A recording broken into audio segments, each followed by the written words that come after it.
In 2012, I think, when we started it, it had been quite some time since I'd been in an academic setting.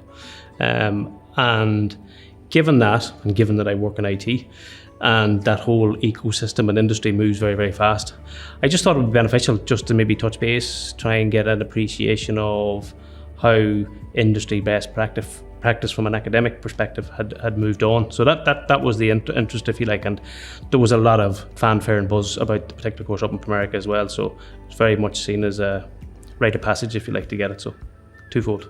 I thought it was very, very powerful just in terms of my own professionalism within the industry for a couple of reasons. One, and probably most importantly, the content that we went through. And one particular section of the course, which was around organisational change, was very much relevant to what I was doing in Primerica at the time, due to an assignment that I had with one of our divisions in the States.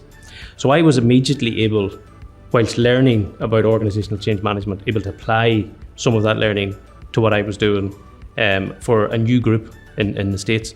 And I remember John Cotter's 8-step framework of change, which we went through. It's a very practical, very simple framework in terms of how you go about changing how an organisation works today to how you want it to look tomorrow. And I actually believe that if I hadn't had the insight of that particular framework, I would have failed. And I didn't. We were actually successful in transforming a particular process within that organisation to work differently than how it was working.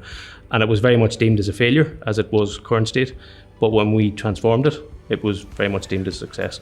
So there was a really strong connection there. So that was one. And then the other one for me, because I've spent most of my career in large corporates, getting exposure to what it was like to work in a startup type scenario rather than a large corporate, was eye-opening and of interest to an extent that within 3 years, I'd actually left America myself and joined a startup on campus here at ATU.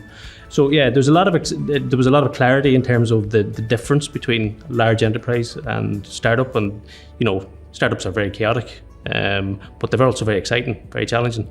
And I'm not sure I'd have made that step if I hadn't have had some appreciation of the journey that other people have been through at the time.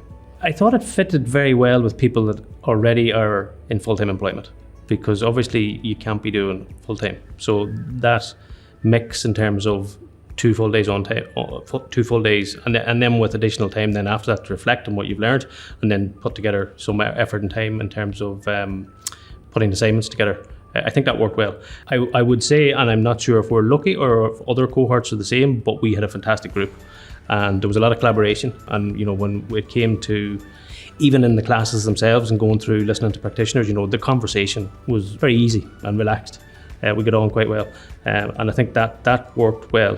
And if there was a need for extracurricular sport outside of those, there was a lot of willingness in terms of people just coming together off to the side and, having discussions in terms of where they were and where they were trying to get to. So yeah, I think the time frame in terms of the level of time on site and the level of effort off site worked really well. From the academics, I've always found that, particularly our own personal tutors, because we had an allocation particularly for the final dissertation, but even as you were going through the assessments, we had a particular academic assigned to us, and their time was always available. The benefit that they brought, particularly for me who hadn't been in an academic setting for so many years, just in terms of how to frame an assessment, how to do your referencing correctly, how to structure the assessment in terms of intro, main content, and then justifying that content. So, the academics within ATU obviously have a lot of experience in doing just that. So being able to leverage that from them at the appropriate time was fantastic. If I look back to when I applied to it, I guess there was a little bit of anxiety relative to not being in the academic setting initially. But I think if you're at all interested in just keeping up to date and maybe learning new best practice, just have a go at it. It's a fantastic course. There's a lot of support available, and you will get something out of it. I can nearly guarantee it.